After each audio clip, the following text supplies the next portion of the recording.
Hii ni Dira ya Dunia kutoka idhaa ya Kiswahili ya BBC. Mimi ni Roncliffe Odit. Taarifa yetu kuu usiku huu.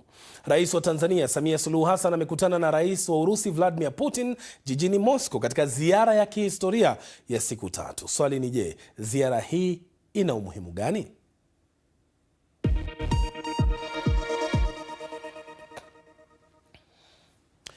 Tuanzie huko Moscow, Urusi, ambapo Rais wa Tanzania Samia Suluhu Hassan ameanza ziara ya siku 3 nchini Urusi, ambayo maafisa wanaitaja kama ziara ya kihistoria, ikiwa ya kwanza kufanywa na kiongozi wa Tanzania mjini Moscow katika zaidi ya miongo mitano.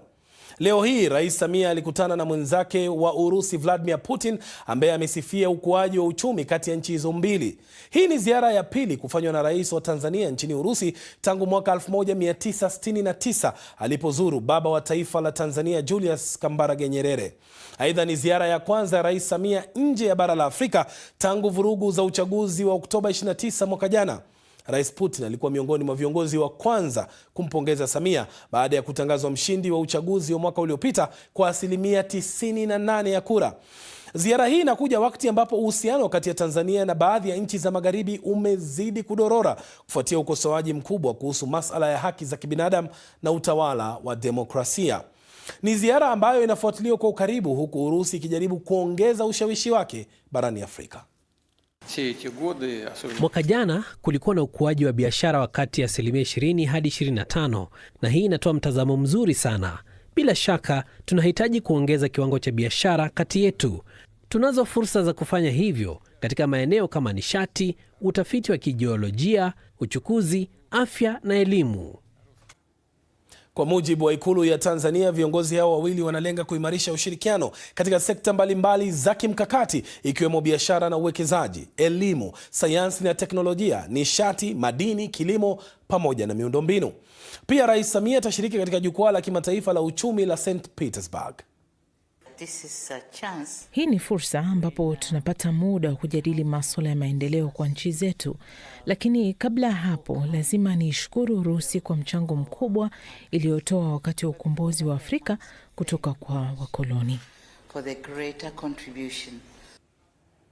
Swali kubwa ni ziara hii ni muhimu kiasi gani katika nyakati hizi kwa Tanzania na hata kwa Urusi yenyewe?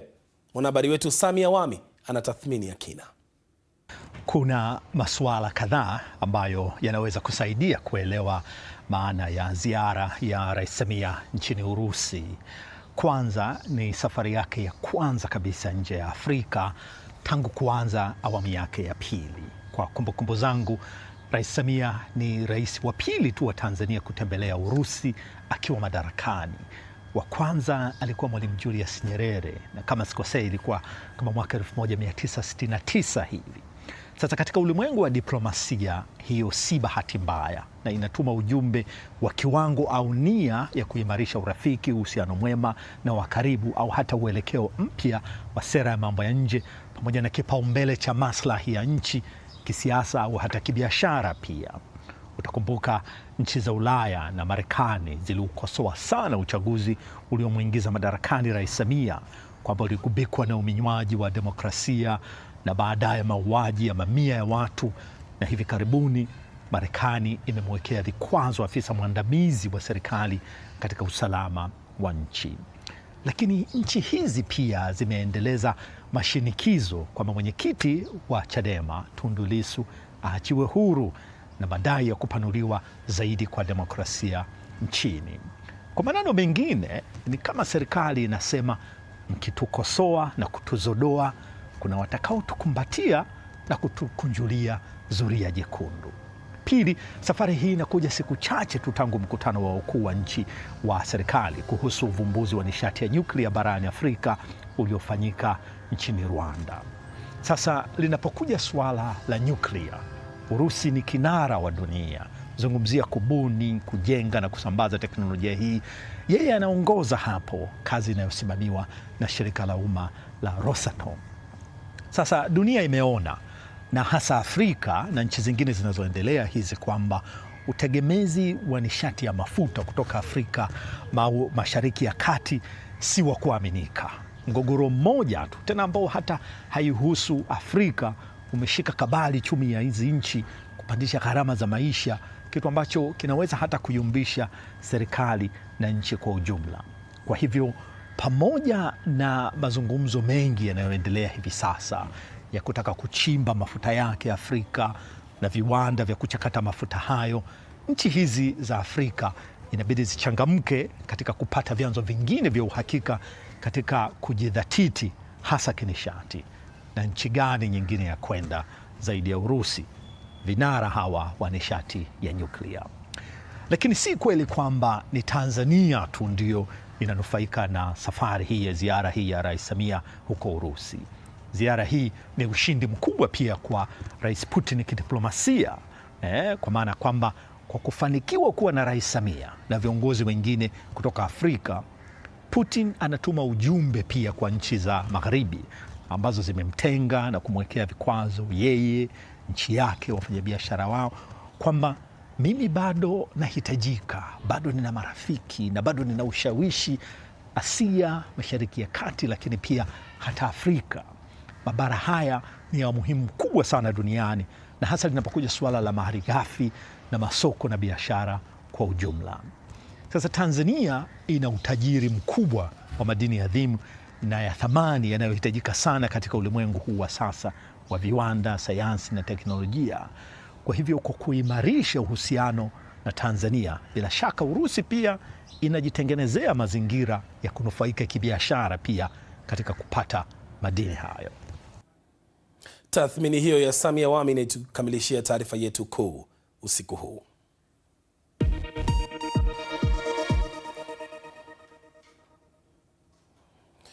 Sasa tusalie huko huko Urusi, ambapo Ukraine imesema imeshambulia meli ya kivita ya Urusi katika bandari karibu tu na mji wa St Petersburg kama sehemu ya wimbi la mashambulizi ya ndege zisizo na rubani zinazolenga eneo ambalo mkutano mkubwa wa kiuchumi unaendelea.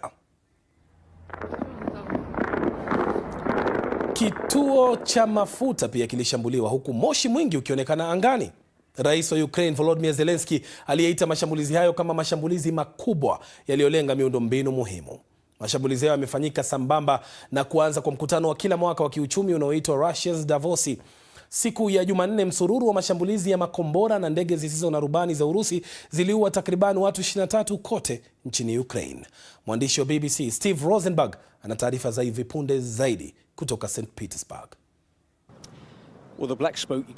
Moshi mweusi unaoonekana nyuma yangu ni matokeo ya shambulio la usiku la ndege zisizo na rubani, shambulio linaloshukiwa kuwa la Ukraine katika eneo la St Petersburg.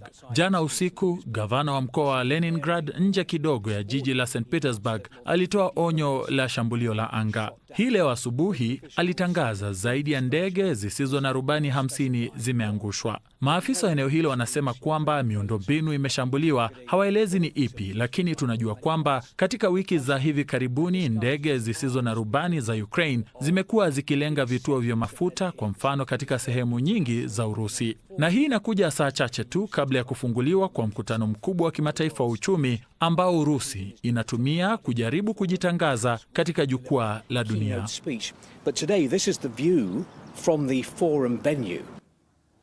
Nchini Ukraine, shambulizi hilo linaonekana kama jaribio la kumsumbua rais wa Urusi na kuonyesha jinsi miji mikubwa ya Urusi ilivyo hatarini, kama mwandishi wetu huko Kiev, Vitali Shevchenko, anavyoelezea.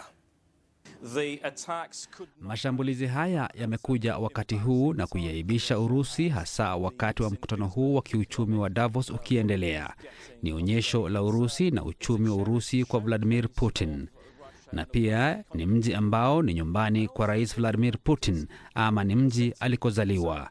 Kwa hivyo kwa wageni wanaowasili St Petersburg, huku moshi mweusi ukifuka, hiyo haitoi picha nzuri.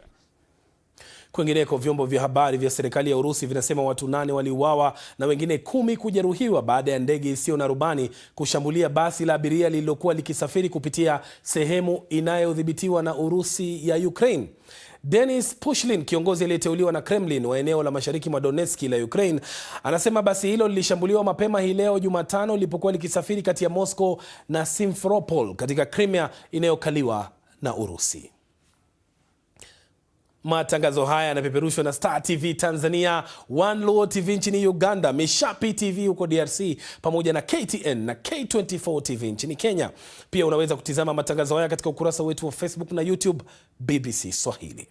Aidha, ukitaka maelezo zaidi kuhusu taarifa hiyo unaweza kuyapata kupitia simu yako ya mkononi. Mtandao wetu ni bbc.com/Swahili. Hii ni Dira ya Dunia kutoka idhaa ya Kiswahili ya BBC. Tutakaporejea tunaangazia mapendekezo ya kodi yanayozua utata na mjadala mkali nchini Kenya, wiki chache tu kabla ya bajeti kuwasilishwa.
Karibu tena, hii ni Dira ya Dunia kutoka idhaa ya Kiswahili ya BBC. Mimi ni Roncliffe Odit. Sasa baadaye mwezi huu wa Juni, mataifa ya Afrika Mashariki yatawasilisha bajeti za serikali za mwaka wa fedha unaokuja. Nchini Kenya, bajeti huambatana na mswada wa fedha unaoelezea jinsi bajeti hiyo itakavyofadhiliwa kupitia kodi, mikopo na njia nyinginezo. Wananchi wamekuwa wakitoa maoni yao kuhusu mapendekezo ya mwaka huu, ambapo baadhi yamezua mijadala kama vile ushuru wa simu za mkononi, miamala ya fedha na mamlaka ya shirika la ukusanyaji ushuru nchini Kenya KRA. Na huku mswada huo ukitarajiwa kufanyiwa marekebisho na kuwasilishwa bungeni hivi karibuni, Mariam Mujahid amezungumza na Caleb Mokaya, ni mtaalamu wa kodi na fedha za umma, kuhusu masuala makuu yanayozua mjadala. Hizo electrical motorbikes, electrical vehicles, buses na the accessories kama battery. Hizo pia mswada unapendekeza kubadilisha hizo kutoka zero rated ziende exempt.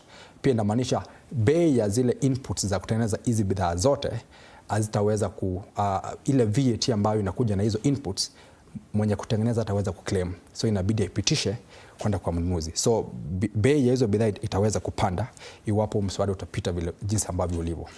Vile vile kuna mambo ya madawa ya hospitali. Kuna madawa kadhaa ambayo sasa hivi ni zero rated, but pia inapendekezwa kuwa ya move from zero rated to exempt. Vile vile wale wa kutengeneza hizo madawa hawataweza kuclaim ile input VAT ya zile inputs za kutengeneza madawa. Sasa hivi simu bado tunalipia ushuru, lakini tunalipia ushuru wakati tofauti. Ukinunua simu kuna ile unalipia ukiclear kwa port. Ule mwenye anauza pia kuna ile analipia akiwa ameshauza. But sasa hivi wanataka kutoa hizo ushuru zote wakuwe na ushuru moja ambayo inaitwa excise duty, ambayo itakuwa inalipwa na mwenye kununua simu, wakati wa kufanya activation. Kwa sababu kama nimenunua simu 25,000 na palingine inauzwa 20,000, swali ni 25% itakuwa on 20,000, on 25,000 ama itakuwa on what basis. Zile pande zingine ambazo ziko na zinaleta utata kidogo na Gen Z ni mambo ya ushuru katika on digital payments. So ile proposal iko kwa mswada inataka kuwekeza asilimia 16% VAT on all interchange fees. Ukituma pesa kuna ile unachajiwa kama transactional fees. Sasa hiyo inaweza ongeza by 16% iwapo mswada utafanya nini? Utapita vile kama ulivyo. Lakini hebu tuambie ni mambo gani mazuri ambayo yaliomo ndani ya huo mswada? Wewe ukiweza kulipa ushuru ile ambao kulipa wakati ulifaa, utaweza kusamehewa ile penalties na interest ambayo imeaccrue kwa sababu ya late payment, kwa sababu ya kulipa kama umechelewa. So hiyo ni kitu mzuri sana ambayo iko kwa mswada. Kipengele cha pili ambacho ni mzuri ni ile inaongelea mambo ya malipo yale yanalipwa kwa wenzake ule ameaga mwenye alikuwa anafanya kazi. What we call pension benefit paid to the beneficiary of a member was died. So hiyo sasa serikali ina propose kutotoza ushuru wakati wanalipa hayo malipo kwa familia. Kuna yale mambo ambayo Wakenya maybe hawajapata vizuri kwenye huu mswada. Ya kwanza ni ile wanasema kwamba kutakuwa na serikali inachukua zile shamba ambazo wanazo kwa nguvu na zitakuwa sasa na ile kodi inaitwa rates. Kwa sababu shamba itabadilika kutoka kwa freehold to leasehold. Kwa kweli hiyo si kweli, haiko kwa mswada huu. Kutoka masala ya huko Kenya tugeukie taarifa nyingine. Utafiti uliofanywa nchini Uhispania umegundua kuwa si mwili wa mwanamke tu unaobadilika wakati wa ujauzito. Pia akili zake. Watafiti wanasema hali hiyo ni ya uhakika, lakini isikupe wasiwasi, kwani ni hali ya kawaida tu wakati wa ujauzito kwa akili ya mwanamke kuwa na mabadiliko kidogo. Ifuatayo ni taarifa ya Smitha Mundasad ikiwasilishwa na Hamida Abubakar. Ujauzito hubadilisha mambo mengi sana karibu kila sehemu ya mwili, lakini si mengi yanayojulikana kuhusu jinsi inavyobadilisha ubongo. Sasa wanasayansi nchini Uhispania wamefanya utafiti wa ubongo kwa kuwapiga picha wanawake 127 kabla, baada na wakati wa ujauzito. Tulichogundua katika utafiti huu ni kwamba ubongo wa wanawake hubadilika kwa kiasi kikubwa sana wakati wa ujauzito, na mabadiliko hayo ni ya kipekee. Kwa hivyo ninachokiangalia hapa, kuna tishu nyekundu zenye umuhimu mkubwa wa mfumo wa neva wa ubongo, na pia kuna tishu zinazounganisha ubongo na uti wa mgongo. Na sasa mnazingatia zaidi eneo lenye tishu za mfumo wa ubongo? Yes. Ndiyo. Sehemu ya tishu kwenye ubongo ina mchango mkubwa katika mambo kama vile kupokea ujumbe na kuuelewa, kutoa hisia na uwezo wa kuelewa hisia za wengine. Wanapoweka matokeo ya wastani ya ukaguzi kwenye sehemu moja, huu ndio mwonekano wake. Kwa wanawake ambao si wajawazito, tishu nyekundu zenye umuhimu mkubwa wa mfumo wa neva wa ubongo huwa thabiti, lakini kwa wanawake wajawazito, eneo hilo hupungua kwa takriban 5% kabla ya kuanza kurudi tena kama kawaida. Najua inaonekana kama kitu kibaya, lakini sio jambo baya kabisa. Wakati mwingine kwenye ubongo na katika maisha pia, kupungukiwa kwa kiasi kikubwa ni bora. Kwa kawaida tunatumia mfano wa mti ambao una matawi mengi, kisha unaanza kupunguza baadhi ya matawi yake ili matawi mapya na muhimu yamee. Wanasayansi waligundua kuwa kadri ubongo unavyobadilika kwenye picha hizo, ndivyo wanawake wanavyoshawishika kuripoti utulivu wanaohisi na pia kuwa na mahusiano mazuri na ya karibu na watoto wao. Na matokeo yanaonyesha kuwa homoni zina mchango mkubwa jinsi ubongo unavyobadilika. Kwa wanawake hawa walioshiriki katika utafiti huu wa mapema umebadilisha mtazamo wao katika masuala ya uzazi. Nadhani tunatakiwa kubadilisha mtazamo wetu wa vile tunavyowachukulia kina mama. wanapitia mabadiliko makubwa sana, na tunapaswa kuwaelewa kama watu ambao wanapitia mabadiliko muhimu mwilini.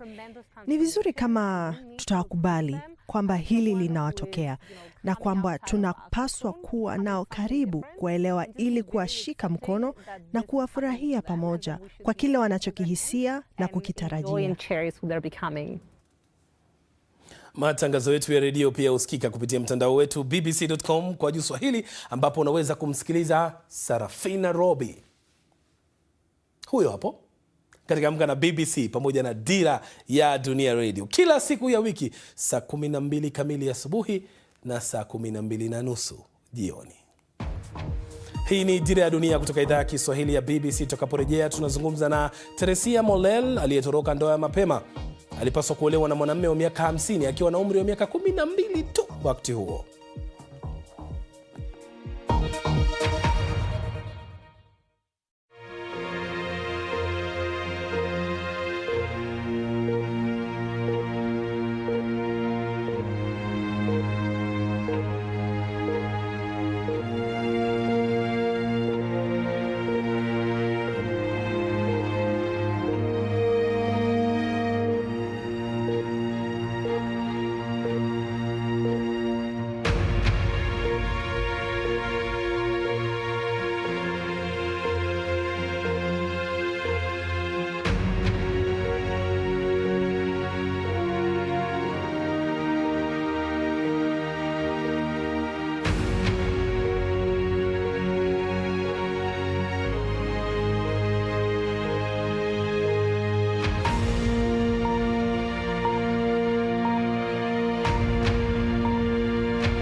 Karibu tena. Hii ni Dira ya Dunia kutoka idhaa ya Kiswahili ya BBC. Mimi ni Roncliffe Odit. Alikuwa na umri wa miaka 12 pekee, lakini tayari wazee walikuwa wamepanga aolewe. Sina kijana mwenzake na mwanamume mwenye umri wa miaka 50.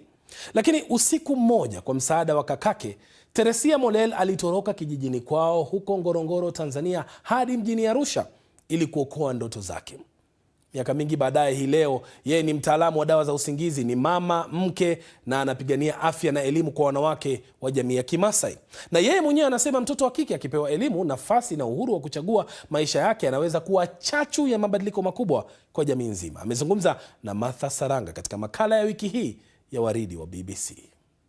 Na hizi nikasema kipindi cha ushujaa ni kipindi ambayo nilikuwa mdogo sana, lakini nilimaliza shule yangu ya msingi katika kijiji chetu nilichosoma huko wilayani Ngorongoro. Nilitakiwa kuolewa na mwanaume wa miaka 50, lakini kulikuwa na kaka yangu ambaye tumeshaziwa. Kaka yangu anaitwa Freddy, lakini yeye alibahatika kusoma. Kipindi hicho yeye akasikia wazee wanaongea, akanitonya. Asubuhi yake ilikuwa niolewe, lakini akanitonya, akaniambia, mdogo wangu, kuna hiki, kwa hiyo ondoka, nenda sehemu fulani. Yeye akaniunganisha mimi kutoka nyumbani, mazingira yale, masaa 11 mpaka nilipofikia kupata msaada, ambapo nilikuja Arusha mjini, nikapata msaada wa kusaidiwa na sister wa jamii ya Marekani, ambaye yeye alikuwa ni wa Katoliki, kuweza kunipeleka senta ya watoto wa kike wa Kimasai waliokuwa wanasaidiwa. Nilipofika katika ile senta, niendelea na elimu yangu ya sekondari, na nilipomaliza nikaingia chuo cha afya ambayo nilihitimu. Nilipohitimu, Mungu sio athmani, nikaajiriwa within 2 weeks. Kwa nilirudi katika hospitali ya Waso ambayo iko katika kijiji nilikozaliwa. Nilianza kufanya kazi ya flying, ya kutembea na ndege ya medical, ambayo tulikuwa tunatembea vijijini kutoa elimu ya afya kwa wamama wajawazito na watoto wa chini ya miaka 5. Miaka 11, 12 hivi tayari ulikuwa umekwisha kuelewa vitu gani ambavyo vilikutisha hata ukaona kwamba hapana, uamuzi wa kuolewa si sahihi kwa wakati huu? Niliona mazingira magumu sana, kwa sababu katika kijiji chetu tulifaulu darasa la 7 tukiwa wasichana 21, lakini kijiji chetu Teddy tu ndiye alifanikiwa kwenda shule. Wengine wote 20 waliolewa, na walipoolewa walianza kuzalishwa wakiwa wadogo. Unakuta mtu anaye watoto mpaka 7, lakini walikuwa anateswa, lakini pia walikuwa naishi mazingira magumu sana. Sikutamani kuishi maisha yale, ndio maana nilitamani kwenda kuleta elimu na mimi kurudisha elimu kijijini. Teddy, unapofikiria maisha yako, ni kitu gani unaona umefanikiwa sana na unajivunia? Kwa kweli mimi najivunia kitu kimoja au viwili vitatu. Mimi sasa hivi ni Teddy, lakini mimi Teddy huyu ni role model wa watoto wa Kimasai. Ni role model wa wasichana na wanawake wanaoangalia mbele wa jamii ya Kimasai, wanataka kupiga hatua kwenda mbali. Nadhani jamii ya Kiafrika inaweza vipi kulinda mila ambazo ni nzuri na kuondokana na zile ambazo ni kandamizi katika mazingira ya kumlea na kumkuza mtoto hasa wa kike? Kwa kutoa elimu kwa mtoto wa kike. Wakitoa elimu kwa mtoto wa kike, hakutakuwa na ndoto utotoni. Hakutakuwa na ukandamizaji wa mila za kukeketa watoto wa kike, na hakutakuwa na sauti ya kuselektiwa kwamba mtoto wa kiume ana sauti kuliko mtoto wa kike. Na hizo ndio mila potofu ambazo sana sana zinakandamiza mtoto wa kike. Kwa hiyo jamii yetu ya Kiafrika wakiacha wao, wakiwaweka watoto wote kuwa iko mtoto wa kiume na mtoto wa kike, tutaacha zile mila potofu na kuhakikisha tuko katika mstari mzuri pamoja. Sasa hivi wasichana wengi wanakuangalia kama mwanamke wa mfano, hasa kwenye jamii ya Kimasai. Kama mwenyewe unavyosema, hii inakufanya ujisikieje, na ni nini hasa unachowafundisha mbali ya elimu ya afya? Kike hawa wananipokea sana na wananipenda, na wameshakuwa, ukiwauliza sasa hivi misheni yao wanakuambia nataka kuwa kama dada Teddy, nataka kuwa kama Dr. Teddy. So most of them, wengi wao nimekuwa inspiration kwao, nimekuwa mfano bora kwao, na wazazi wao pia wamekuwa wakinikuta wanafurahia, mpaka mwingine anakuambia mfundishe mwanangu afike ulipofika. So ninafurahi sana kwenye jamii kwa sababu wananichukulia kama tunda ambayo ninaweza kuwavusha watoto wa kike wafike kwenye malengo yao. Ukitaka habari hiyo kwa kina zaidi, tembelea ukurasa wetu wa YouTube BBC Swahili, au mimi binafsi katika kurasa zangu za mitandao ya kijamii Ron Clifford It, katika Facebook, X, Instagram na pia TikTok, na kutakia usiku usiokuwa na usumbufu wa mbu.